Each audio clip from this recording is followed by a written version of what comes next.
Di tengah pesta kantor yang mewah, suamiku berteriak di depan ratusan orang. Ada yang mau tukar istri? Aku sudah capek. Dia terlalu merepotkan.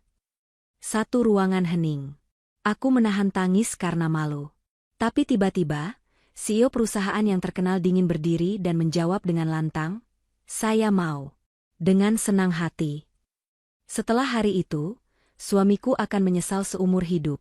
Karena ternyata, sebelum ceritanya dimulai, silahkan tulis di kolom komentar dari daerah mana saja teman-teman yang menonton cerita ini. Jangan lupa like dan subscribe agar channel ini bisa semakin berkembang dan bisa mempersembahkan cerita yang lebih menarik lagi. Malam itu aula hotel berbintang 5 terasa begitu dingin bagi Clarissa, meskipun ratusan orang memadati ruangan tersebut. Lampu gantung kristal memancarkan cahaya keemasan yang menyilaukan, memantul pada lantai marmer yang licin. Suara tawa dan denting gelas kaca mengisi udara, menciptakan simfoni kemewahan yang seharusnya menyenangkan. Namun, bagi Clarissa, semua ini terasa asing. Ia duduk di sudut ruangan, meremas ujung gamisnya yang sederhana. Di kepalanya terpasang hijab yang rapi, menutup auratnya dengan sempurna, namun ia merasa tatapan orang-orang seolah menelanjanginya dengan penilaian yang sinis. Ia tahu pakaiannya tidak semewah gaun-gaun rekan kerja suaminya yang terbuka dan berkilauan, tetapi ia berusaha tetap tegar demi mendampingi Putra, suaminya. Putra malam itu terlihat sangat berbeda. Pria yang biasanya mengeluh lelah sepulang kerja itu, kini berdiri tegak di tengah kerumunan dengan setelan jas yang baru dibelinya seminggu lalu menggunakan kartu kredit. Wajahnya merah padam, bukan karena minuman keras, melainkan karena mabuk oleh pujian dan ego yang melambung tinggi. Ia memegang gelas berisi sirup merah dingin, tertawa terbahak-bahak menanggapi lelucon rekan-rekannya. Di sebelahnya berdiri Fanny, rekan kerja wanita yang mengenakan pakaian ketat dan riasan tebal. Fanny terus menempel pada Putra, membisikkan kata-kata yang membuat Putra semakin merasa dirinya adalah raja dunia malam itu. Clarissa bisa melihat bagaimana Fanny sesekali melirik ke arahnya dengan tatapan meremehkan, lalu kembali berbisik pada Putra sambil tertawa kecil. Suasana semakin riuh ketika pembawa acara mempersilakan siapa saja untuk naik ke panggung dan memberikan kesan-pesan atau sekadar hiburan. Putra, yang merasa dirinya adalah bintang di kantor cabang itu, langsung mengangkat tangan. Ia berjalan sempoyongan karena terlalu bersemangat menuju panggung. Fanny menepuk punggung Putra, memberinya semangat palsu yang justru menjerumuskan. Putra menyambar mikrofon dari tangan pembawa acara. Suara denging mikrofon yang nyaring membuat semua orang terdiam dan menoleh ke arah panggung. Putra tersenyum lebar, matanya menyapu seluruh ruangan hingga pandangannya berhenti pada sosok Clarissa yang duduk menyendiri di sudut gelap. Putra mulai berbicara dengan suara lantang yang menggema ke seluruh penjuru ruangan. Ia menceritakan betapa hebatnya pencapaian timnya bulan ini, memuji dirinya sendiri setinggi langit. Semua orang bertepuk tangan sopan, meski beberapa mulai terlihat bosan. Namun, Putra belum selesai. Ia merasa perlu melakukan sesuatu yang sensasional agar semua orang mengingatnya sebagai pria yang humoris dan dominan. Ia menunjuk lurus ke arah Clarissa. Semua mata pun mengikuti arah telunjuknya. Clarissa membeku di tempat duduknya, jantungnya berdegup kencang, firasat buruk mulai merayapi dadanya. Dengan nada bicara yang dibuat-buat agar terdengar lucu, Putra berteriak di depan ratusan kolega dan atasan mereka. Ia berkata bahwa memiliki istri di rumah sangat membosankan. Ia mengeluh bahwa Clarissa terlalu kaku, tidak asik diajak pesta, dan hanya tahu soal dapur serta mengurus rumah. Tawa kecil mulai terdengar dari gerombolan teman-teman Putra yang sama tidak pekanya. Merasa mendapat dukungan, Putra semakin menjadi-jadi. Ia mengatakan bahwa hidupnya terasa berat, karena harus menghidupi istri yang tidak menghasilkan uang, dan hanya bisa meminta jatah bulanan. Padahal kenyataannya, Clarissa lah yang mengatur setiap sen gaji Putra agar cukup, bahkan sering menggunakan tabungan pribadinya untuk menutupi gaya hidup Putra. Puncak penghinaan itu terjadi beberapa detik kemudian. Putra merentangkan tangannya lebar-lebar, seolah menawarkan barang dagangan di pasar loak.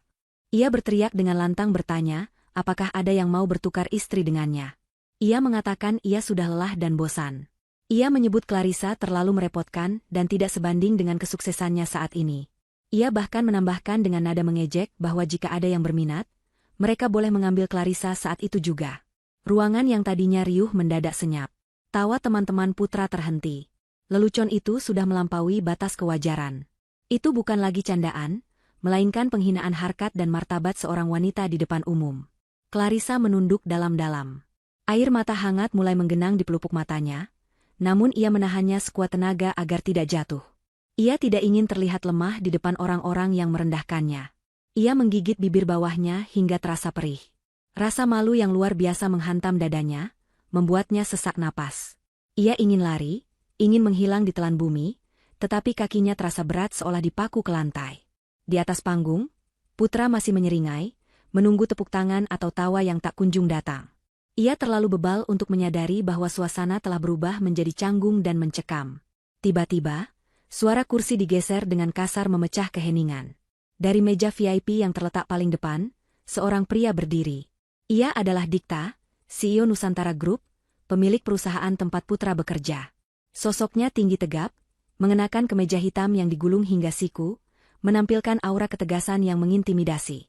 Wajah Dikta datar tanpa ekspresi, namun tatapan matanya tajam menusuk langsung ke arah Putra di atas panggung. Dikta berjalan perlahan menuju panggung, langkah kakinya terdengar tegas di atas lantai marmer. Tidak ada satupun orang yang berani bersuara. Putra yang tadinya percaya diri mulai merasa ciut, senyumnya perlahan luntur digantikan kebingungan. Dikta naik ke atas panggung, mengambil alih mikrofon dari tangan Putra dengan gerakan cepat namun tenang. Ia tidak menatap Putra, melainkan mengarahkan pandangannya lurus kepada Clarissa yang masih menunduk di kejauhan.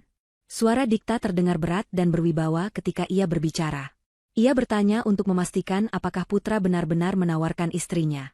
Putra, yang mengira bos besarnya sedang ikut dalam permainan leluconnya, mengangguk cepat sambil tertawa gugup, mengiyakan tawaran bodoh tersebut. Jawaban Dikta selanjutnya membuat napas semua orang tercekat. Dengan suara yang jelas dan tegas, Dikta mengatakan bahwa ia mau. Ia menerima tawaran Putra dengan senang hati. Seketika itu juga, wajah Putra pucat pasi. Ia mencoba mencari tanda-tanda bahwa Dikta sedang bercanda, namun tidak ada senyum sedikit pun di wajah sang CEO. Dikta kemudian turun dari panggung dan berjalan menghampiri Clarissa. Ia berdiri di depan wanita itu, menghalangi pandangan orang-orang yang menatap sinis. Dengan nada yang jauh lebih lembut, Dikta berbicara pada Clarissa, namun suaranya cukup keras untuk didengar oleh Putra melalui mikrofon yang masih ia pegang. Dikta berkata bahwa ia akan menjemput Clarissa besok pagi tepat pukul 8. Ia meminta Clarissa untuk bersiap. Setelah mengucapkan kalimat itu, Dikta menoleh sekilas ke arah Putra yang masih mematung di atas panggung dengan mulut ternganga. Tatapan Dikta penuh peringatan dan kemarahan yang terpendam. Ia menegaskan bahwa transaksi lisan telah terjadi di depan banyak saksi. Setelah itu, Dikta memberikan isyarat kepada asistennya untuk mengantar Clarissa keluar dari ruangan pesta yang menyesakan itu. Clarissa berdiri dengan gemetar, ia tidak berani menatap Putra. Ia hanya mengangguk pelan kepada Dikta sebagai tanda terima kasih karena telah menyelamatkannya dari situasi neraka itu, lalu berjalan keluar meninggalkan Putra yang kini menjadi pusat perhatian, bukan karena kekaguman, melainkan karena kebodohan fatal yang baru saja ia lakukan. Sinar matahari pagi menerobos masuk melalui celah ventilasi rumah kontrakan tipe 36 yang ditempati Putra dan Clarissa. Dinding rumah itu catnya sudah mulai mengelupas di beberapa bagian, menjadi saksi bisu kehidupan mereka yang pas-pasan namun dipaksakan terlihat mewah oleh Putra. Putra terbangun dengan kepala yang berdenyut nyeri.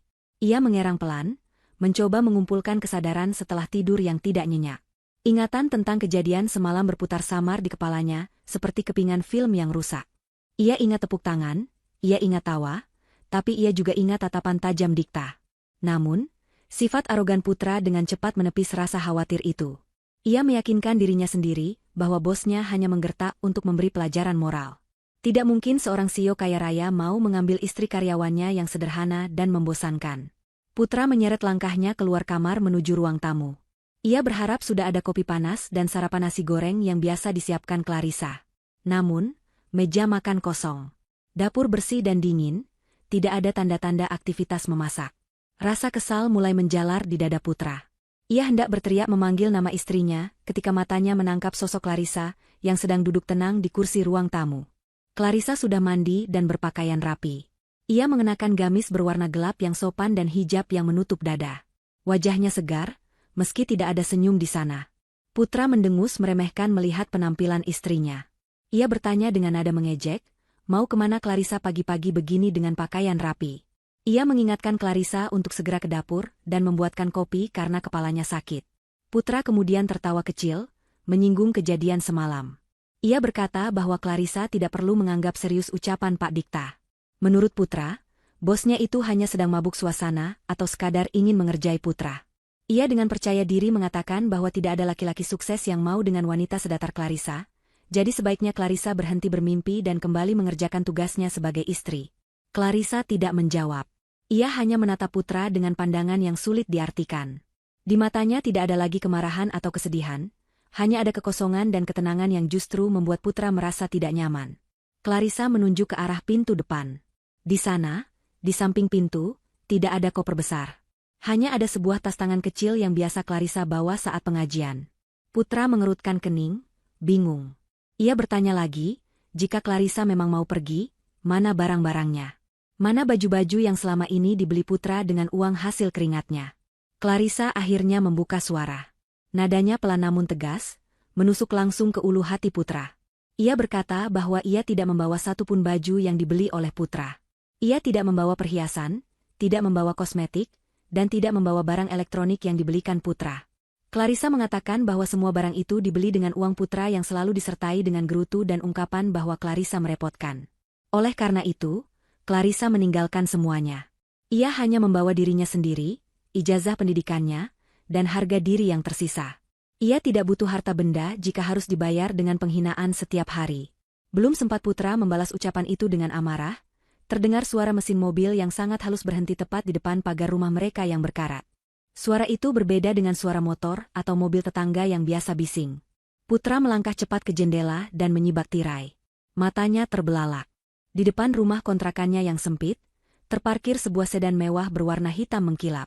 Mobil itu terlihat sangat panjang dan elegan, kontras dengan lingkungan sekitar yang padat dan kumuh. Seorang sopir berseragam rapi lengkap dengan topi dan sarung tangan putih keluar dari kursi kemudi. Ia berjalan tegap membuka pintu pagar, lalu berdiri sopan di samping pintu penumpang belakang mobil tersebut. Tetangga-tetangga mulai keluar dari rumah mereka, berbisik-bisik kagum sekaligus penasaran melihat mobil semewah itu parkir di jalanan kampung mereka. Putra merasakan keringat dingin mulai menetes di punggungnya. Ini bukan gertakan. Pak Dikta benar-benar mengirim jemputan. Dan jemputan itu bukan taksi online atau mobil kantor biasa, melainkan kendaraan pribadi kelas atas yang harganya mungkin setara dengan gaji Putra selama puluhan tahun. Putra berbalik menatap Clarissa dengan wajah pucat. Ia mulai panik, namun gengsinya menahan mulutnya untuk meminta maaf.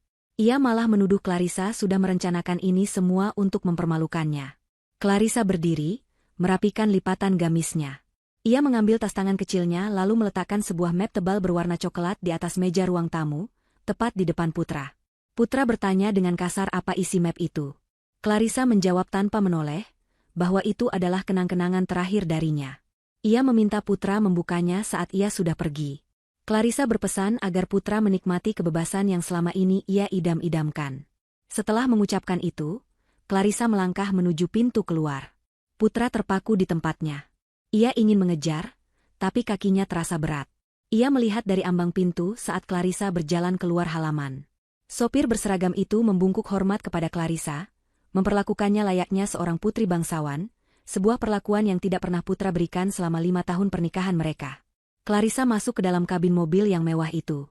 Sebelum pintu ditutup, Clarissa sempat menatap rumah kontrakan itu untuk terakhir kalinya, tatapan perpisahan untuk masa lalu yang menyakitkan. Pintu mobil tertutup rapat, meredam segala suara dari luar. Mobil sedan mewah itu pun melaju perlahan meninggalkan pekarangan rumah, membelah kerumunan tetangga yang menonton dengan takjub. Putra tertinggal sendirian di ambang pintu, di bawah sinar matahari pagi yang semakin terik. Perasaannya campur aduk antara marah, malu, dan bingung. Ia kembali masuk ke dalam rumah dan melihat map coklat yang ditinggalkan Clarissa di atas meja. Dengan kasar, ia menyambar map itu dan membukanya, berharap isinya adalah surat gugatan cerai atau surat cinta yang penuh penyesalan. Namun, saat ia menarik isi map tersebut, matanya membelalak. Itu bukan surat, melainkan tumpukan kertas tagihan dan bukti transfer. Lembar demi lembar ia baca dengan tangan gemetar. Di sana tertera rincian pembayaran kartu kredit Putra, cicilan motor sport yang ia banggakan, hingga hutang-hutang gaya hidupnya yang lain. Di samping setiap nominal tagihan, terlampir bukti transfer dari rekening pribadi Clarissa yang berstatus lunas. Putra baru menyadari bahwa selama ini gaji bulanannya yang pas-pasan tidak pernah cukup untuk membiayai gaya hidupnya yang boros. Ternyata, Clarissa lah yang diam-diam menutup semua kekurangan itu menggunakan uang tabungan warisan orang tuanya yang tidak pernah diketahui Putra. Dan di lembar terakhir, terdapat tulisan tangan Clarissa, mulai bulan depan, silakan bayar sendiri. Kertas itu jatuh dari tangan Putra. Ia terduduk lemas di lantai. Ia baru saja kehilangan satu-satunya orang yang menopang hidupnya, dan hari ini ia harus berangkat kerja menghadapi bos yang telah membawa istrinya pergi. Suasana kantor Nusantara Group pagi itu terasa mencekam bagi Putra. Sejak langkah pertamanya memasuki lobi gedung pencakar langit tersebut, ia bisa merasakan perubahan drastis pada cara orang-orang memandangnya. Biasanya, para resepsionis dan satpam akan menyapanya dengan hormat dan senyum ramah, mengingat posisinya sebagai manajer yang cukup diperhitungkan. Namun hari ini, sapaan mereka terasa kaku dan dipaksakan. Di lorong-lorong menuju lift, ia menangkap basah beberapa karyawan yang sedang berbisik-bisik sambil melirik ke arahnya. Begitu mata mereka bertemu dengan mata Putra, mereka langsung pura-pura sibuk bekerja atau membuang muka. Putra tahu persis apa yang mereka bicarakan. Gosip tentang kejadian di pesta semalam pasti sudah menyebar lebih cepat daripada api yang membakar hutan kering. Rasa malu mulai merayapi tengkuknya, namun ia menegakkan kepala, berusaha mempertahankan sisa-sisa kesombongannya. Ia mensugesti dirinya sendiri bahwa ia tetaplah manajer hebat yang dibutuhkan perusahaan ini. Hari ini adalah hari yang sangat krusial bagi karir Putra. Jadwal menunjukkan bahwa ada rapat direksi bulanan yang akan dihadiri langsung oleh jajaran komisaris dan tentu saja CEO mereka, Dikta. Putra dijadwalkan untuk mempresentasi laporan perkembangan proyek Triwulan yang nilainya miliaran rupiah. Ini adalah momen pembuktian baginya, apalagi setelah insiden memalukan semalam. Ia harus menunjukkan bahwa masalah pribadi tidak mempengaruhi kinerja profesionalnya. Sesampainya di meja kerjanya, Putra melihat Fanny sudah duduk di sana. Wajah wanita itu tampak masam. Tidak ada lagi senyum manja yang biasa ia berikan. Fanny hanya bertanya singkat apakah materi presentasi sudah siap, karena ia tidak mau ikut terbawa masalah jika Putra gagal hari ini. Sikap dingin Fanny membuat Putra sedikit tersinggung, namun ia menahannya. Ia menjawab dengan angkuh bahwa semuanya beres, dan Fanny tinggal duduk manis melihat aksinya. Waktu rapat pun tiba.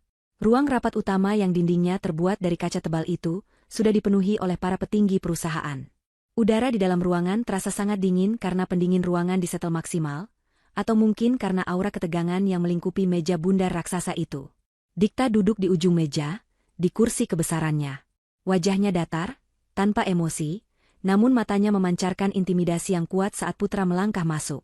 Putra mencoba tersenyum percaya diri, mengangguk sopan pada semua orang, lalu segera menuju podium presentasi. Ia mengeluarkan laptop kerjanya dari tas, meletakkannya di meja podium, dan menyambungkan kabel proyektor. Layar besar di belakangnya menyala, menampilkan tampilan awal desktop laptopnya. Masalah dimulai ketika Putra hendak membuka file presentasi yang tersimpan di dalam folder khusus. Sebuah kotak dialog muncul di layar meminta kata sandi. Putra mengerutkan kening.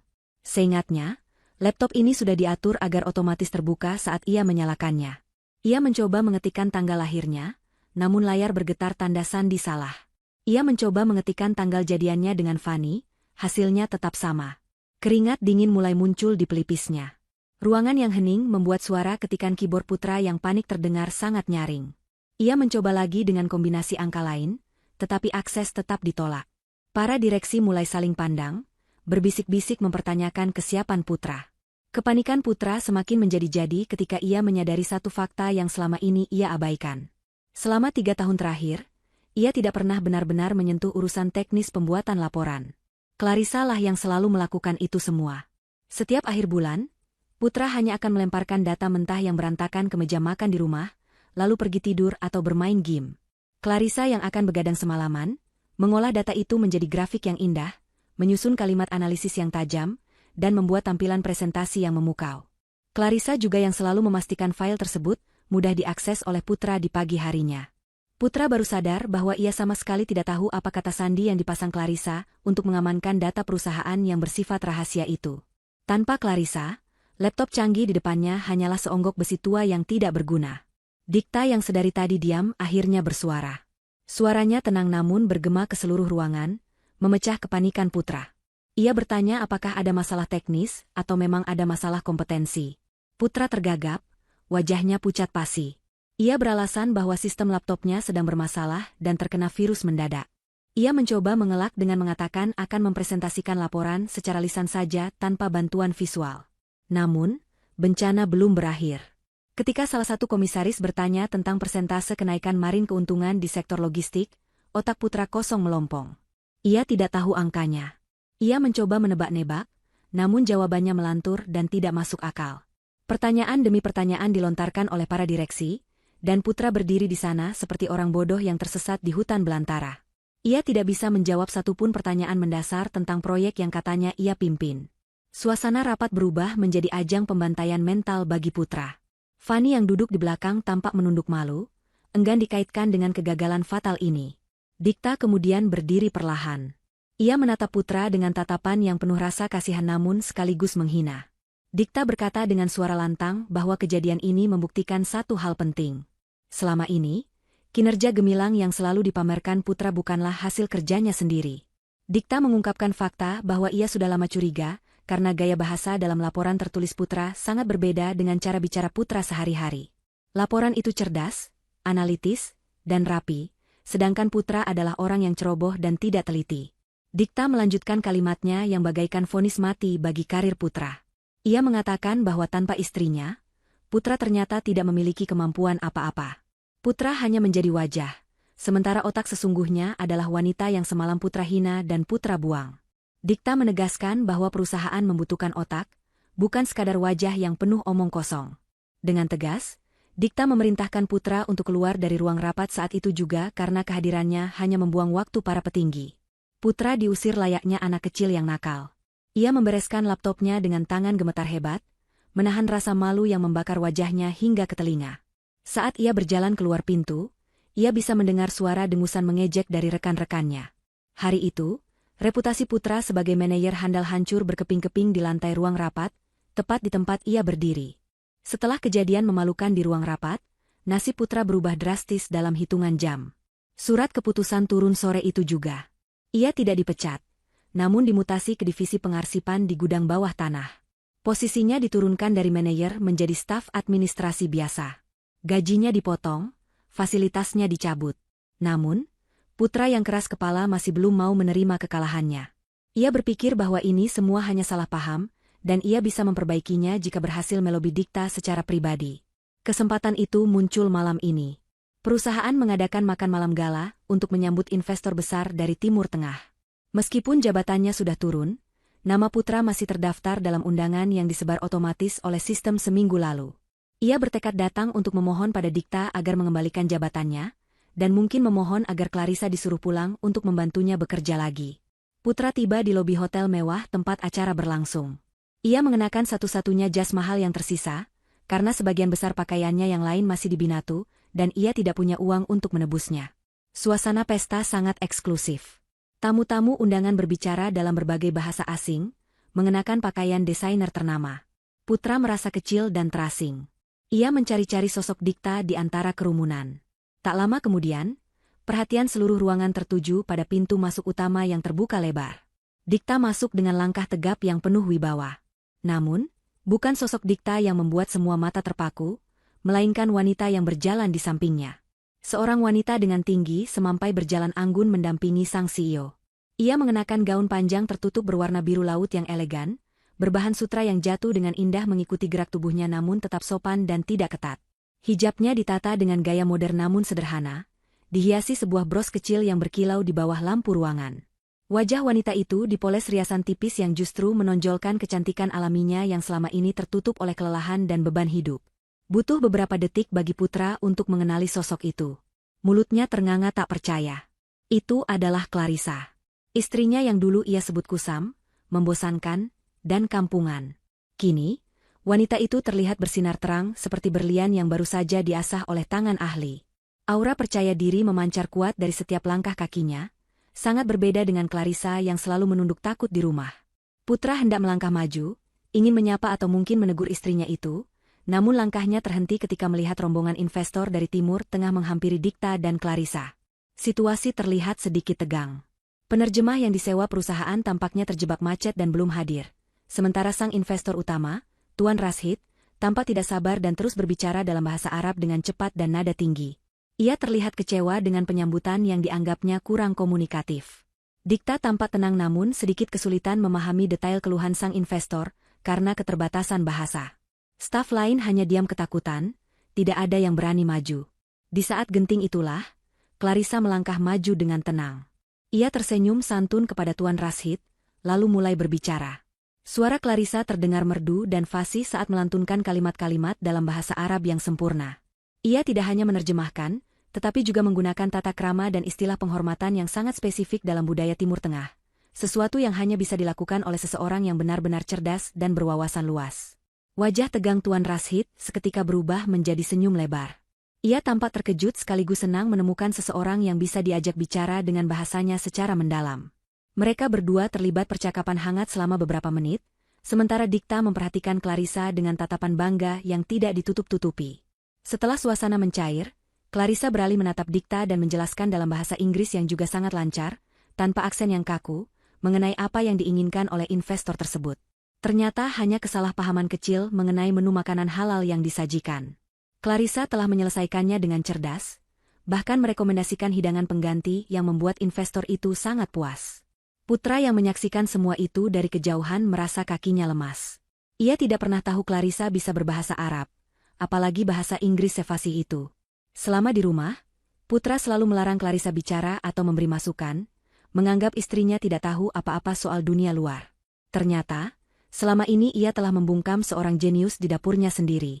Tuan Rashid menepuk bahu Dikta dan berbicara dalam bahasa Inggris yang terbata-bata, memuji betapa beruntungnya Dikta memiliki pendamping secerdas Clarissa. Ia bahkan mengira Clarissa adalah istri Dikta, atau setidaknya mitra bisnis setara. Dikta tidak menyangkal. Ia hanya tersenyum dan berkata bahwa Clarissa adalah penasihat terbaik yang baru saja ia temukan. Saat itulah Putra yang sudah tidak tahan lagi mencoba menerobos mendekat. Ia memanggil nama Clarissa dengan suara parau, berharap wanita itu menoleh dan sadar bahwa suaminya ada di sana. Clarissa menoleh pelan. Tatapannya bertemu dengan mata Putra. Tidak ada rindu di sana, hanya tatapan datar seorang profesional melihat orang asing yang mengganggu. Dikta yang menyadari kehadiran Putra segera memberi isyarat tangan. Dua orang petugas keamanan berbadan besar langsung menghadang langkah Putra, mencegahnya membuat keributan di depan tamu VIP. Putra berusaha memberontak, mengatakan bahwa wanita itu adalah istrinya, namun suaranya tenggelam oleh alunan musik orkestra yang kembali dimainkan. Dari kejauhan, ia melihat Clarissa kembali berbincang dengan para investor, tertawa renyah dan terlihat sangat bahagia. Pemandangan itu menampar Putra lebih keras daripada tamparan fisik manapun. Ia menyadari bahwa Clarissa bukan hanya sekadar berubah penampilan, tetapi telah bertransformasi menjadi sosok yang tidak bisa lagi ia gapai.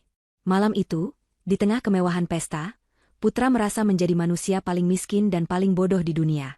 Ia mundur perlahan, keluar dari ruangan pesta yang megah itu menuju kegelapan malam, membawa penyesalan yang baru saja mulai tumbuh menjalar di hatinya. Malam itu, Putra pulang ke rumah kontrakannya dengan langkah gontai seperti prajurit yang kalah perang. Bayangan Clarissa yang bersinar di samping Dikta dalam pesta mewah tadi masih menari-nari di pelupuk matanya, menyiksa batinnya dengan rasa penyesalan yang bercampur dengan ego yang terluka. Ia membuka pintu rumah yang tidak terkunci, disambut oleh kegelapan dan bau apek yang mulai menguasai ruangan. Tidak ada lampu yang menyala menyambut kedatangannya, tidak ada aroma masakan hangat yang biasanya tercium hingga ke teras, dan yang paling menyakitkan, tidak ada senyum lembut Clarissa yang biasa menyapanya meski ia pulang terlambat. Rumah itu terasa mati, persis seperti karir dan masa depannya saat ini. Putra melempar jas mahalnya ke sofa yang penuh dengan tumpukan pakaian kotor. Sejak Clarissa pergi kemarin pagi, ia belum sempat mencuci atau membereskan apapun. Piring kotor menumpuk di wastafel, sisa makanan mulai membusuk dikerubungi semut, dan lantai terasa berdebu. Perut Putra berbunyi nyaring, mengingatkannya bahwa ia belum makan malam karena terusir dari pesta sebelum sempat menyentuh hidangan. Ia berjalan ke dapur, membuka lemari makan dengan kasar, berharap menemukan mie instan atau roti. Kosong. Kulkas pun hanya berisi botol air mineral dingin. Rasa frustasi memuncak, ia membanting pintu kulkas hingga bergetar. Saat itulah, pintu depan terbuka dengan kasar. Fanny masuk dengan wajah cemberut, membawa tas tangannya sambil menghentak-hentakkan kaki. Wanita itu tidak peduli dengan keadaan Putra yang berantakan. Ia langsung memberondong Putra dengan keluhan. Fanny marah besar karena Putra tidak membalas pesannya seharian, dan tidak jadi membelikannya tas bermerek yang sudah dijanjikan minggu lalu. Fanny berteriak menuntut haknya, menganggap Putra sengaja menghindar karena pelit. Putra yang sedang pusing memijat pelipisnya. Ia mencoba menjelaskan bahwa ia sedang ada masalah di kantor dan dimutasi, tapi Fanny tidak mau mendengar. Wanita itu terus mendesak, mengatakan bahwa ia malu pada teman-temannya jika tidak membawa barang baru saat arisan besok. Di tengah pertengkaran yang memanas itu, mata Putra tertuju pada map coklat tebal yang masih tergeletak di meja tamu, map yang ditinggalkan Clarissa sebelum pergi. Rasa penasaran dan firasat buruk tiba-tiba menyergapnya. Selama ini ia mengabaikan map itu karena terlalu sibuk dengan kesombongannya sendiri. Namun kini, di saat ia merasa terpojok, ia merasa harus tahu apa isi pesan terakhir istrinya itu. Dengan tangan gemetar, Putra meraih map tersebut dan merobek segelnya di depan Fanny yang masih terus mengomel. Isi map itu tumpah ke atas meja. Bukan surat cinta, bukan pula surat gugatan cerai, melainkan tumpukan kertas yang penuh dengan angka-angka nominal rupiah.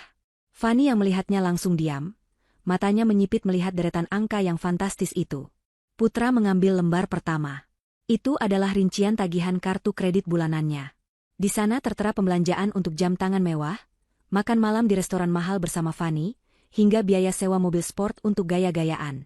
Selama ini Putra tidak pernah pusing memikirkan tagihannya, karena ia pikir gajinya cukup.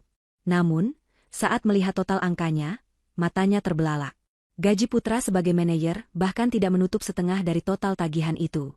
Di lembar berikutnya, terdapat catatan rekening koran milik Clarissa yang dilampirkan. Putra membaca dengan napas tercekat. Ternyata, setiap bulan Clarissa mentransfer uang dalam jumlah besar dari rekening pribadinya untuk melunasi semua kartu kredit dan cicilan Putra. Ada catatan kecil tulisan tangan Clarissa di pojok kertas yang berbunyi bahwa uang itu adalah uang warisan dari almarhum orang tua Clarissa yang sebenarnya ingin ia gunakan untuk modal usaha atau biaya haji. Namun habis untuk menutupi gengsi suaminya agar Putra tidak dikejar penagih hutang. Clarissa telah menjadi tameng finansial bagi Putra selama bertahun-tahun tanpa Putra sadari. Ia membiarkan Putra merasa kaya dan hebat. Padahal sebenarnya Putra hanyalah parasit yang hidup dari uang istrinya. Kenyataan itu menghantam Putra lebih keras dari pukulan fisik. Ia membuka lembar terakhir yang berisi surat pemberitahuan dari bank dan beberapa aplikasi pinjaman online.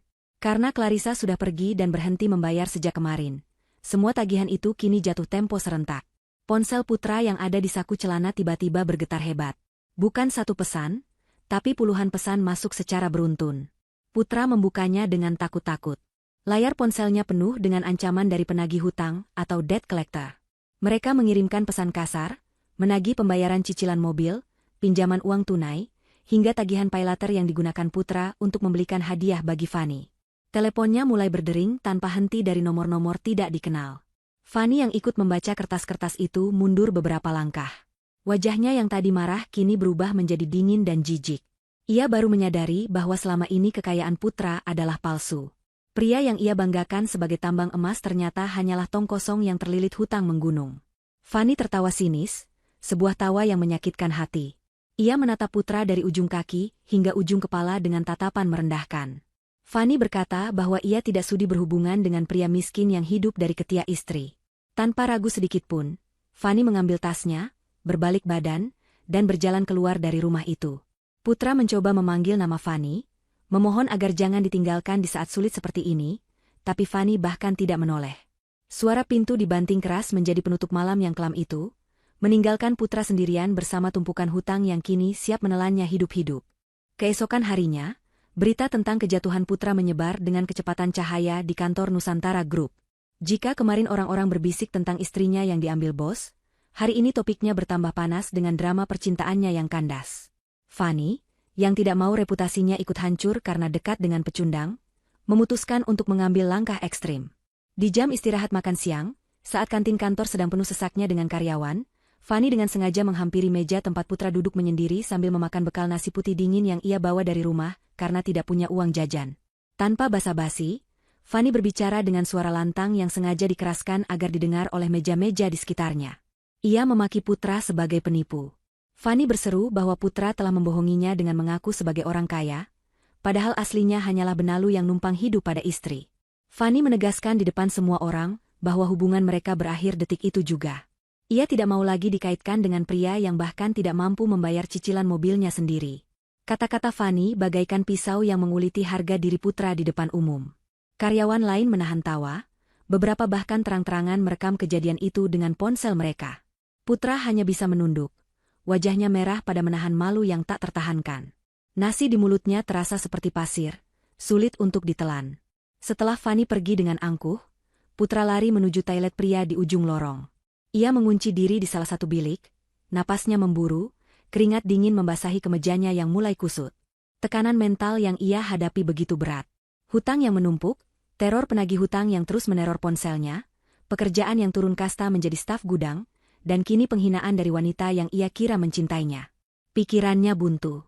Dalam keputusasaan itu, tangan Putra merogoh saku celananya, mengeluarkan sebuah bungkusan kecil berisi pil penenang dosis tinggi yang ia dapatkan dari kenalan lamanya di dunia malam. Ia tahu ini adalah obat terlarang yang bisa membuatnya dipecat jika ketahuan, tapi ia butuh pelarian. Ia butuh sesuatu untuk mematikan rasa sakit di kepalanya sejenak. Dengan tangan gemetar, Putra menelan pil itu tanpa air. Ia menyandarkan kepalanya ke dinding toilet, menunggu efek obat itu bekerja. Rasa tenang yang semu mulai menjalar, membuat pandangannya sedikit kabur dan tubuhnya rileks. Namun, ketenangannya tidak berlangsung lama. Terdengar suara langkah kaki tegas masuk ke dalam toilet, diikuti suara berat yang sangat ia kenal. Itu suara Dikta. Sang CEO sedang melakukan inspeksi mendadak kebersihan kantor, sebuah kebiasaan yang jarang dilakukan tapi fatal bagi Putra hari ini. Putra panik setengah mati. Ia buru-buru menyiram kloset, merapikan pakaiannya, dan menyembunyikan sisa bungkusan obat itu ke dalam kaos kakinya. Saat Putra keluar dari bilik, ia berpapasan langsung dengan Dikta yang sedang mencuci tangan di wastafel. Dikta menatap Putra dari pantulan cermin. Mata elang sang CEO menyipit, memperhatikan gelagat Putra yang aneh. Wajah Putra pucat, matanya sedikit merah, dan keringat bercucuran tidak wajar. Dikta tidak menegur langsung soal obat, tapi ia memberikan peringatan dingin. Ia berkata bahwa perusahaan ini memiliki toleransi nol terhadap karyawan yang tidak produktif atau berperilaku mencurigakan. Dikta mengingatkan Putra bahwa posisinya di gudang pun belum tentu aman jika kinerjanya terus memburuk seperti mayat hidup. Setelah Dikta pergi, Putra merosot ke lantai, kakinya lemas bukan main. Ia sadar ia sedang bermain api di tepi jurang. Merasa tidak ada lagi tempat mengadu di kota besar yang kejam ini, Putra memutuskan untuk menelepon satu-satunya orang yang mungkin masih mau mendengarnya, ibunya di kampung. Dengan sisa pulsa yang ada, ia menekan nomor rumah ibunya. Begitu suara serak ibunya terdengar di seberang sana, pertahanan Putra runtuh. Ia menangis seperti anak kecil, mengadu bahwa hidupnya sedang susah, ia difitnah orang, dan uangnya habis dicuri teman. Ia berbohong menutupi kebobrokannya sendiri, berharap ibunya akan kasihan dan mengirimkan uang simpanan hasil panen sawah. Namun, jawaban ibunya justru membuat Putra terdiam 1000 bahasa. Di seberang telepon, ibunya malah terdengar bingung. Sang ibu bertanya mengapa Putra bilang sedang susah. Padahal istrinya, Clarissa, baru saja menelepon ibu pagi tadi dengan kabar gembira. Ibu bercerita dengan suara bergetar haru, bahwa Clarissa baru saja mendaftarkan ibu dan bapak paket umroh VIP untuk keberangkatan bulan depan. Semua biaya sudah lunas dibayar oleh Clarissa. Bahkan, Clarissa juga mengirimkan uang saku yang cukup besar agar ibu bisa membeli oleh-oleh di Tanah Suci nanti. Ibu memuji Clarissa habis-habisan sebagai menantu soleha yang berbakti, pembawa rezeki bagi keluarga. Ibu kemudian bertanya dengan nada curiga, mengapa Putra malah mengeluh tidak punya uang. Ibu mulai memarahi Putra, menuduhnya tidak bersyukur memiliki istri sebaik Clarissa. Ibu menasihati agar Putra jangan macam-macam dan harus menjaga Clarissa dengan baik, karena wanita seperti itu langka. Mendengar itu, tenggorokan Putra tercekat. Lidahnya keluh. Ia tidak sanggup memberitahu ibunya bahwa ia telah menceraikan dan mengusir malaikat yang sedang dipuji-puji itu demi seorang wanita yang baru saja membuangnya di kantin. Putra menutup telepon sepihak dengan tangan gemetar. Rasa bersalah kini menghantamnya bertubi-tubi. Clarissa, wanita yang ia hina dan ia buang, ternyata masih memuliakan orang tua Putra meski sudah disakiti sedemikian rupa. Sementara dia, anak kandung mereka sendiri, hanya bisa menyusahkan. Putra meraung tertahan di sudut toilet yang sempit, menyadari bahwa ia benar-benar telah kehilangan segalanya. Seminggu telah berlalu sejak malam pesta yang mengubah takdir itu, dan suasana di kantor pusat Nusantara Group terasa berbeda, seolah ada energi baru yang mengalir di setiap lorongnya. Di lantai paling atas, di ruang kerja CEO yang berdinding kaca dan menghadap langsung ke hamparan langit kota metropolitan, Clarissa berdiri memandang kesibukan lalu lintas di bawah sana. Ia tidak lagi mengenakan gamis kusam yang warnanya sudah pudar, karena terlalu sering dicuci. Kini, tubuhnya dibalut setelan blazer kerja yang sopan namun elegan, dirancang khusus oleh desainer untuk menutup auratnya dengan sempurna namun tetap memancarkan aura profesionalisme yang kuat. Hijabnya berwarna pastel lembut, senada dengan blusnya, membingkai wajahnya yang kini terlihat lebih segar dan bercahaya. Tidak ada lagi kantung mata hitam akibat begadang mengerjakan tugas suami, tidak ada lagi kerutan cemas memikirkan uang belanja yang kurang. Yang ada hanyalah ketenangan seorang wanita yang telah menemukan kembali harga dirinya yang sempat hilang. Clarissa baru saja menyelesaikan rapat tinjauan strategi dengan para kepala divisi. Dalam rapat itu, Ia tidak hanya duduk diam sebagai pendamping Dikta. Ia berbicara, ia memberikan masukan, dan ia mengoreksi kesalahan fatal dalam perhitungan biaya logistik yang selama ini luput dari pengawasan manajer senior. Semua orang di ruangan itu terdiam, bukan karena takut, melainkan karena kagum.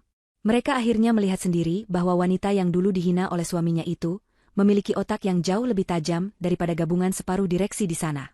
Namun, di balik rasa percaya dirinya yang mulai tumbuh, masih ada satu pertanyaan besar yang mengganjal di hati Clarissa. Mengapa Dikta melakukan semua ini? Mengapa seorang CEO muda, tampan, dan kaya raya mau bersusah payah menyelamatkan seorang ibu rumah tangga biasa sepertinya? Apakah ini hanya rasa kasihan, atau ada motif lain? Lamunan Clarissa buyar ketika pintu ruangan terbuka. Dikta masuk membawa 2 cangkir teh hangat. Ia meletakkan satu cangkir di meja dekat tempat Clarissa berdiri, lalu berdiri di sampingnya, ikut menatap pemandangan kota. Hening sejenak di antara mereka, namun bukan keheningan yang canggung, melainkan keheningan yang nyaman. Dikta kemudian membuka percakapan dengan suara beratnya yang khas. Ia bertanya apakah Clarissa masih ingat dengan gedung perpustakaan tua di universitas tempat mereka kuliah dulu. Pertanyaan itu membuat Clarissa menoleh. Matanya menyeratkan kebingungan. Clarissa memang lulusan universitas ternama dengan predikat cum laude, tapi ia tidak ingat pernah mengenal Dikta di masa kuliahnya. Dikta tersenyum tipis, senyum yang jarang sekali ia perlihatkan kepada orang lain. Ia kemudian berjalan ke meja kerjanya, membuka laci terkunci, dan mengeluarkan sebuah buku tahunan lama yang sudah sedikit berdebu. Dikta menyerahkan buku itu kepada Clarissa, terbuka tepat di halaman yang memuat foto-foto wisudawan terbaik 10 tahun lalu. Di sana, di barisan paling atas, ada foto Clarissa muda dengan senyum lebar penuh harapan, memegang selongsong ijazah. Dan tepat 2 baris di bawahnya, ada foto Dikta. Clarissa terperanjat. Ia baru menyadari bahwa mereka satu alma mater, bahkan satu fakultas, hanya berbeda jurusan. Dikta menjelaskan bahwa dulu ia adalah kakak tingkat yang sering menghabiskan waktu di perpustakaan.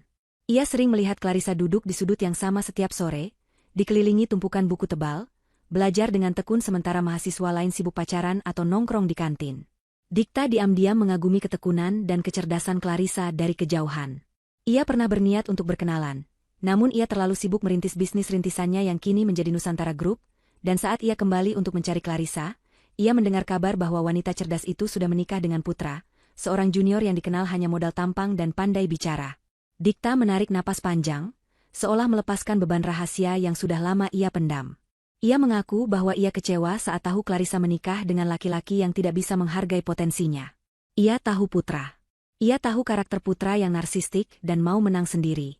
Karena itulah, ketika Putra melamar kerja di perusahaannya 5 tahun lalu, Dikta menerimanya. Bukan karena Putra kompeten, tapi karena Dikta ingin memantau Clarissa dari jauh. Ia ingin memastikan bahwa wanita jenius yang dulu ia kagumi itu hidup bahagia. Namun, kenyataan berkata lain.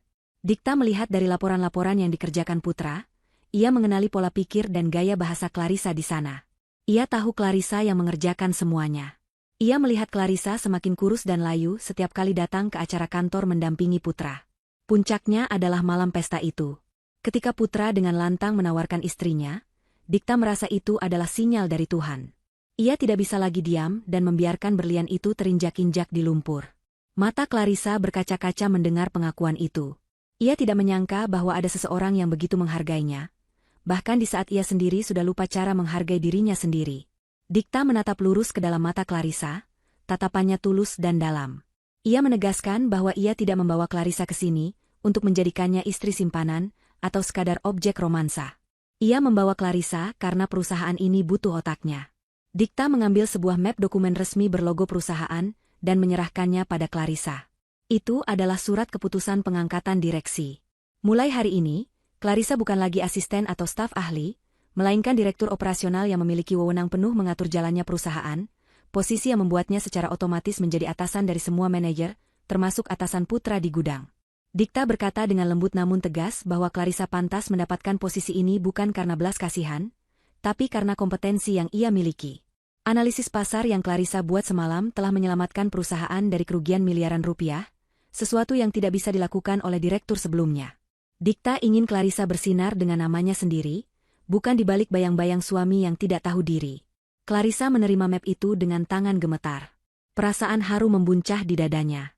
Untuk pertama kalinya dalam hidupnya, Ia merasa diakui sebagai manusia yang utuh, sebagai wanita yang memiliki kemampuan, bukan hanya sebagai pelengkap rumah tangga. Ia menatap Dikta dan mengucapkan terima kasih dengan suara bergetar. Dikta menggeleng pelan. Ia berkata bahwa dialah yang harusnya berterima kasih karena Clarissa telah bertahan sejauh ini dan tidak membiarkan cahaya kecerdasannya pada meski ditekan bertahun-tahun. Di ruangan itu, di bawah langit sore yang mulai memerah, sebuah ikatan kepercayaan yang kuat terjalin di antara mereka, bukan sekadar cinta, tapi sebuah penghormatan yang mendalam antara dua jiwa yang setara. Sementara itu, jauh di bawah sana, di gudang pengap yang penuh debu, Putra sedang bersin-bersin sambil mengangkat kotak arsip yang berat. Punggungnya sakit, tangannya lecet. Ia mendengar desas-desus dari staf lain, bahwa ada direktur operasional baru yang dilantik hari ini.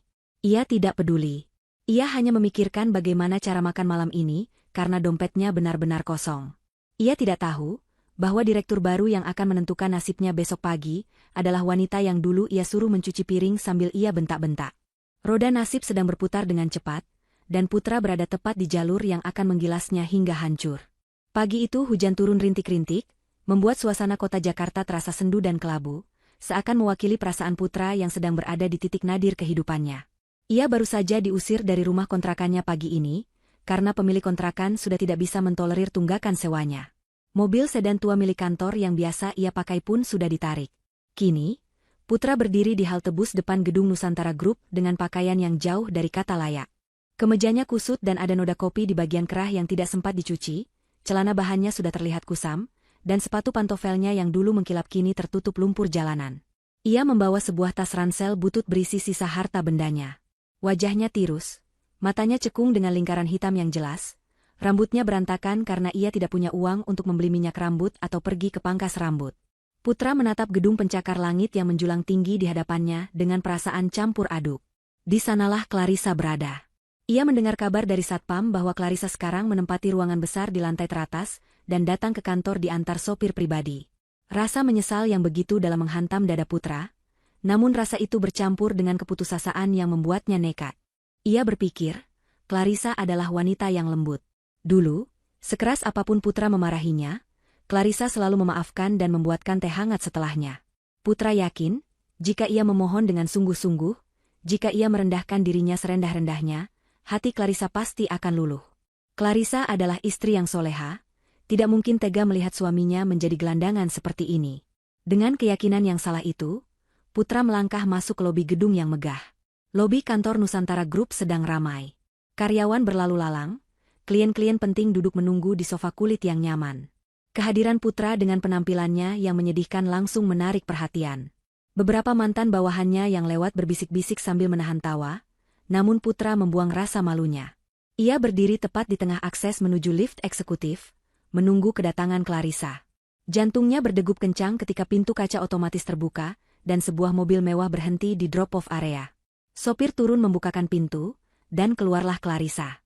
Penampilannya hari ini begitu memukau, ia mengenakan setelan kerja berwarna navy yang tegas, langkah kakinya mantap, wajahnya memancarkan wibawa yang membuat siapa saja segan. Di belakangnya, Dikta berjalan mendampingi, namun menjaga jarak sopan. Melihat Clarissa, pertahanan Putra runtuh. Ia berlari kecil menerobos kerumunan, dan langsung menghadang langkah istrinya. Tanpa mempedulikan ratusan mata yang menonton, Putra menjatuhkan dirinya ke lantai marmer yang dingin. Ia bersimpuh, lalu bersujud di depan kaki Clarissa. Suara lututnya yang menghantam lantai terdengar cukup keras, membuat suasana lobi mendadak hening. Semua aktivitas berhenti. Orang-orang mengeluarkan ponsel mereka, merekam adegan dramatis itu. Putra mengangkat wajahnya yang basah oleh air mata, menatap Clarissa dengan pandangan memelas yang dibuat semenyedihkan mungkin. Dengan suara parau yang keras, Putra mulai meratap. Ia memanggil Clarissa dengan sebutan, sayang, dan, dek. Sebutan yang dulu jarang sekali ia ucapkan kecuali jika ada maunya. Ia meminta maaf atas segala kesalahannya. Ia mengatakan bahwa ia hilaf, ia bodoh, dan ia telah tersesat. Ia bersumpah akan berubah. Ia berjanji akan menjadi suami yang baik, akan bekerja keras, dan tidak akan pernah membentak Clarissa lagi. Ia memohon agar Clarissa mau kembali padanya, karena ia tidak bisa hidup tanpa Clarissa. Ia bahkan membawa-bawa nama Tuhan dan kenangan pernikahan mereka, mencoba memanipulasi emosi Clarissa di depan umum agar Clarissa merasa tertekan untuk memaafkannya. Putra mengulurkan tangannya hendak menyentuh ujung celana panjang Clarissa, berharap sentuhan itu bisa membangkitkan iba. Clarissa tidak mundur, tapi ia juga tidak menyambut uluran tangan itu. Ia berdiri tegak, menatap putra yang bersujud di kakinya dengan tatapan yang sulit dijelaskan. Tidak ada kemarahan yang meledak-ledak, tidak ada tangisan histeris. Wajahnya tenang, sedingin es. Clarissa membiarkan putra menyelesaikan drama tangisannya sampai tuntas.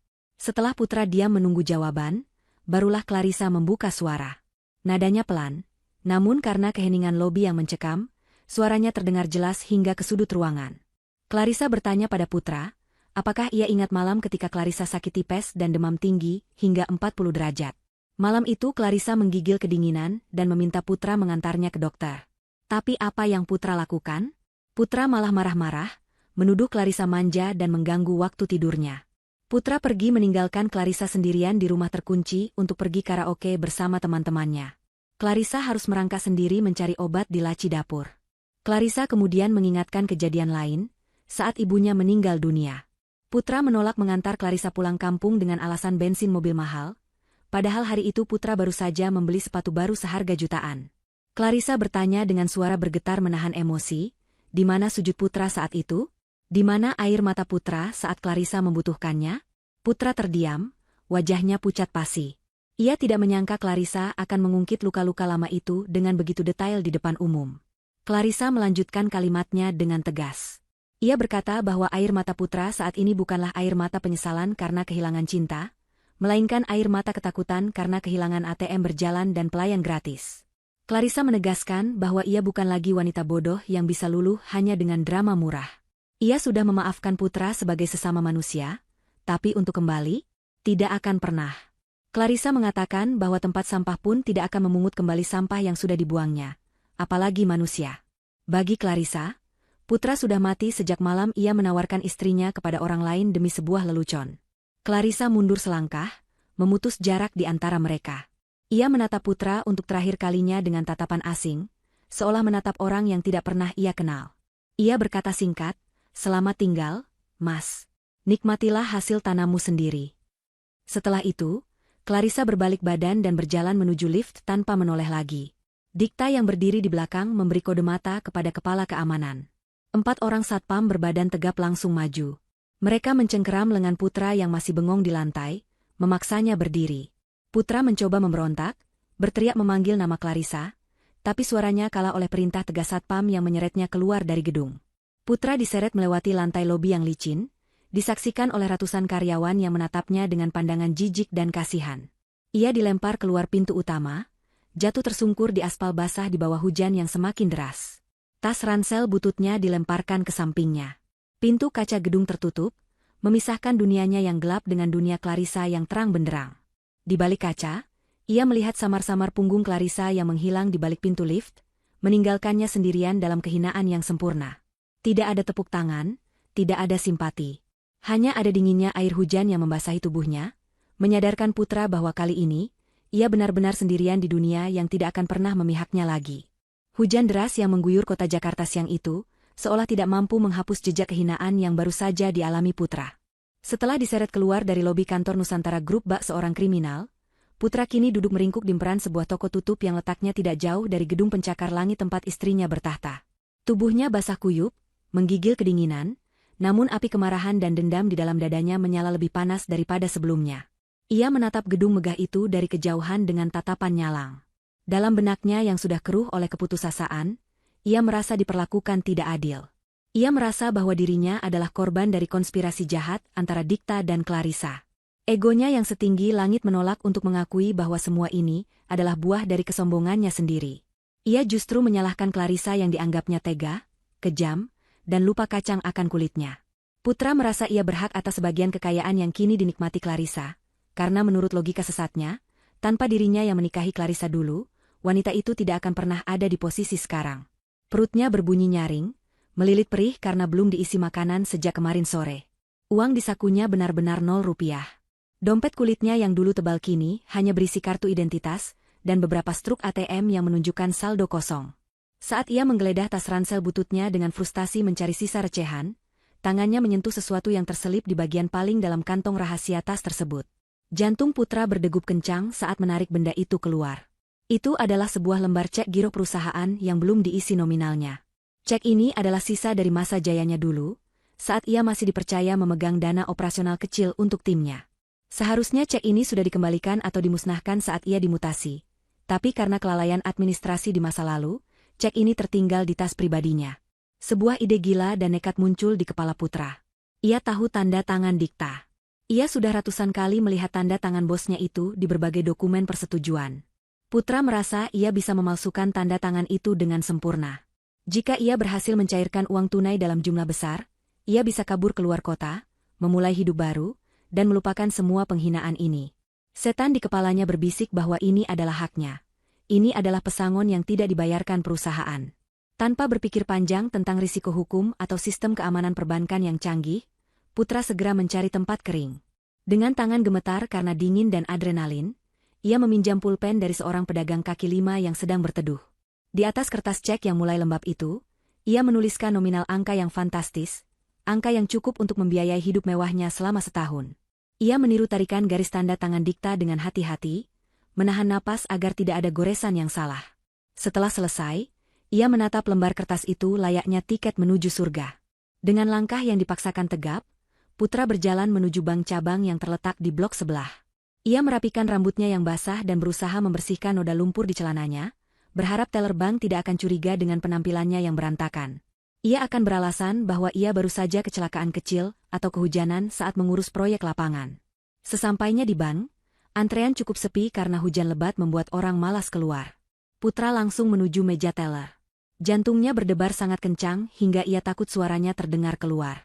Ia menyerahkan cek itu kepada petugas wanita di balik kaca tebal, dengan senyum yang dipaksakan.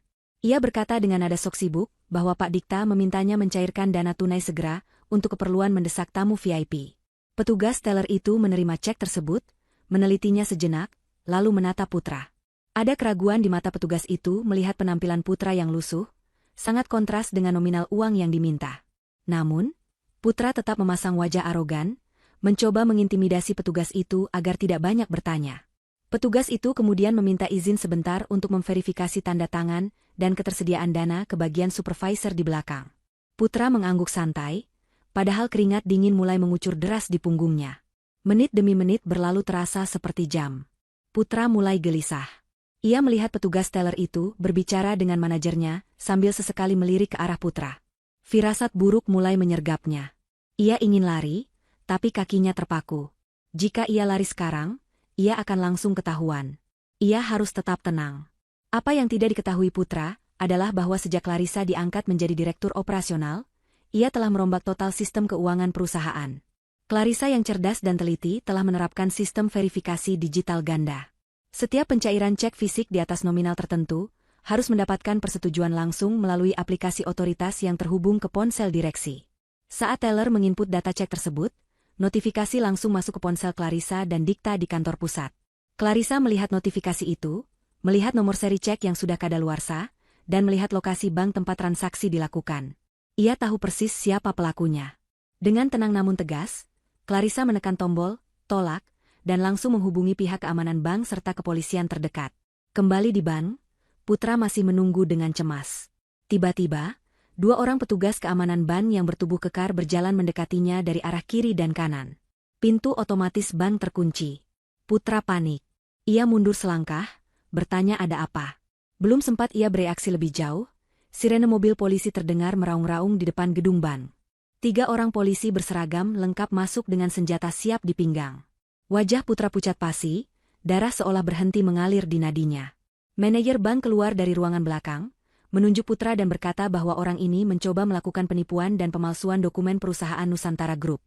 Putra mencoba mengelak, berteriak bahwa ini salah paham, bahwa dia adalah karyawan sah. Namun polisi tidak peduli. Mereka langsung meringkus Putra, memelintir tangannya ke belakang dan memasangkan borgol besi yang dingin. Putra meronta-ronta, menjerit histeris. Saat polisi melakukan penggeledahan badan untuk memastikan tidak ada senjata tajam, salah satu polisi meraba saku celana Putra yang menggembung. Polisi itu menarik keluar sebuah bungkusan kecil plastik transparan. Isinya adalah beberapa butir pil berwarna aneh. Itu adalah sisa obat penenang terlarang yang Putra konsumsi di toilet kantor sebelumnya. Mata polisi itu menyipit. Ia mengenali jenis pil tersebut. Itu adalah narkotika golongan 1 yang sanksi hukumnya sangat berat. Situasi berubah dari buruk menjadi bencana total bagi Putra. Ia tidak hanya ditangkap karena percobaan penggelapan uang, tetapi juga tertangkap basah membawa barang haram. Putra lemas seketika. Lututnya kehilangan tenaga, membuatnya ambruk ke lantai ban. Ia menangis meraung-raung, kali ini bukan sandiwara. Ia sadar hidupnya benar-benar tamat. Ancaman penjara belasan tahun membayang di depan mata. Ia akan membusuk di dalam sel besi. Polisi menyeret Putra keluar menuju mobil patroli. Hujan masih turun deras, membasahi wajah Putra yang penuh air mata dan ingus. Di seberang jalan, sebuah mobil sedan hitam mewah berhenti. Kaca jendela belakang turun perlahan. Dari kejauhan, Putra bisa melihat sepasang mata yang menatapnya. Itu Clarissa. Istrinya, atau mantan istrinya, duduk di dalam mobil yang hangat dan kering, menatapnya dengan ekspresi yang sulit diartikan. Tidak ada senyum kemenangan, tidak ada tawa mengejek. Hanya ada tatapan iba yang bercampur dengan ketegasan, seolah sedang melihat orang asing yang terkena musibah akibat ulahnya sendiri. Clarissa tidak turun, tidak juga mendekat. Ia hanya menyaksikan karma bekerja dengan cara yang paling menyakitkan. Putra berteriak memanggil nama Clarissa, memohon pertolongan, memohon agar Clarissa mencabut laporan. Tapi suaranya hilang ditelan suara hujan dan sirene polisi. Kaca mobil sedan itu perlahan naik kembali, menutup akses Putra ke satu-satunya harapan yang tersisa. Mobil itu melaju pergi menembus hujan, membawa Clarissa menuju masa depannya yang cerah, meninggalkan Putra yang didorong masuk ke dalam kerangkeng mobil polisi yang sempit dan bau. Pintu besi dibanting keras, mengunci Putra dalam kegelapan nasib yang ia ukir sendiri. Di dalam mobil yang berjalan menuju kantor polisi, Putra menyandarkan kepalanya ke jeruji jendela, menatap jalanan Jakarta yang buram. Ia menyadari satu hal yang paling menyakitkan. Ia telah memiliki berlian di genggamannya, tapi ia membuangnya ke lumpur demi mengejar kerikil, dan kini kerikil itu pun telah hilang, meninggalkannya dengan tangan kosong yang terborgol. 5 tahun adalah waktu yang cukup lama untuk mengubah wajah sebuah kota. Namun terasa seperti 5 abad bagi seseorang yang menghabiskannya di balik jeruji besi. Pintu gerbang lembaga pemasyarakatan yang berat dan berkarat itu terbuka perlahan dengan suara berdecit yang menyilu. Putra melangkah keluar, menyipitkan mata karena silau matahari pagi yang terasa asing baginya. Tidak ada yang menjemputnya. Tidak ada keluarga, tidak ada teman, apalagi istri. Ibunya telah meninggal dunia 2 tahun lalu karena sakit tua, dan Putra bahkan tidak diizinkan keluar untuk menghadiri pemakamannya. Kabar itu ia terima dari sipir penjara, membuatnya meraung dalam penyesalan yang terlambat. Kini, ia benar-benar sebatang kara di dunia ini. Penampilan Putra telah berubah drastis. Pria yang dulu bangga dengan wajah tampan dan kulit bersihnya itu, kini terlihat jauh lebih tua dari usia sebenarnya. Rambutnya sudah memutih di banyak bagian, kulitnya kusam dan terbakar matahari karena kerja paksa di ladang penjara, tubuhnya kurus kering dengan punggung yang sedikit membungkuk. Gigi depannya ada yang tanggal 1 karena perkelahian berebut makanan di dalam sel pada tahun pertamanya. Ia mengenakan kaos oblong lusuh pemberian dinas sosial dan celana panjang yang kedodoran. Di tangannya hanya ada kantong plastik hitam berisi selembar surat bebas dan baju ganti yang sudah robek.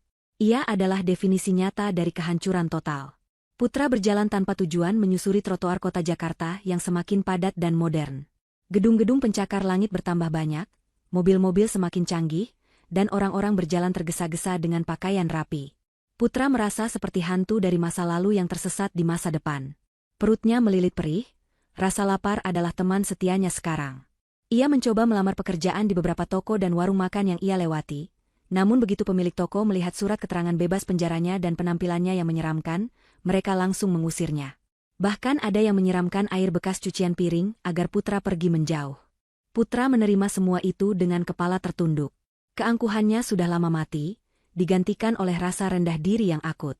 Lelah berjalan seharian, Putra duduk beristirahat di sebuah bangku taman kota yang menghadap ke persimpangan jalan besar. Di seberang jalan, terdapat sebuah gedung pusat perbelanjaan elit yang dinding luarnya dipasangi layar videotron raksasa. Layar itu menampilkan iklan-iklan produk mewah yang tidak akan pernah bisa Putra beli lagi.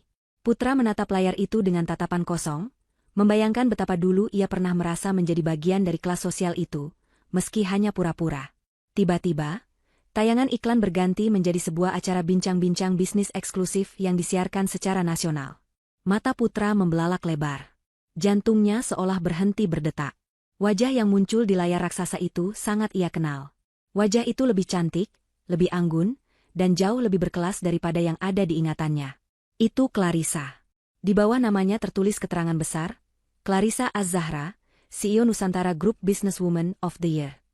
Clarissa sedang diwawancarai oleh presenter terkenal. Ia mengenakan busana muslimah modern yang sangat elegan, duduk dengan postur tegak penuh percaya diri. Di sampingnya duduk Dikta, yang menatap Clarissa dengan pandangan penuh cinta dan kekaguman. Dan di pangkuan Dikta, duduk seorang anak laki-laki berusia sekitar 4 tahun yang tampan dan lucu, sedang bermain dengan mainan pesawat terbang. Suara Clarissa terdengar jernih dari pengeras suara Videotron, menggema ke seluruh persimpangan jalan. Putra mendengarkan setiap katanya dengan napas tertahan. Kunci kesuksesan saya bukan hanya kerja keras, ucap Clarissa di layar sambil tersenyum lembut ke arah Dikta. Tetapi karena saya menemukan lingkungan yang tepat. Dulu, saya ibarat benih yang ditanam di tanah gersang, saya hampir mati kekeringan. Tapi suami saya, Dikta, memindahkan saya ke tanah yang subur, menyirami saya dengan kepercayaan, dan memberi saya ruang untuk tumbuh. Bagi wanita, pasangan hidup adalah cerminan masa depannya. Jika kamu bersama orang yang salah, kamu akan layu. Jika kamu bersama orang yang tepat, kamu akan mekar. Kalimat itu menampar Putra lebih keras daripada vonis hakim 5 tahun lalu. Ia menyadari bahwa tanah gersang yang dimaksud Clarissa adalah dirinya. Dialah yang membuat Clarissa layu. Dialah yang mengubur potensi istrinya sendiri demi egonya yang rapuh. Dan lihatlah sekarang. Di tangan pria lain yang tahu cara menghargai, Clarissa telah menjadi wanita hebat yang dihormati banyak orang. Putra melihat ke arah anak kecil di layar itu. Anak itu tertawa lepas, memanggil Dikta dengan sebutan, Papa. Seharusnya itu anaknya. Seharusnya itu hidupnya. Jika saja malam itu ia tidak sombong.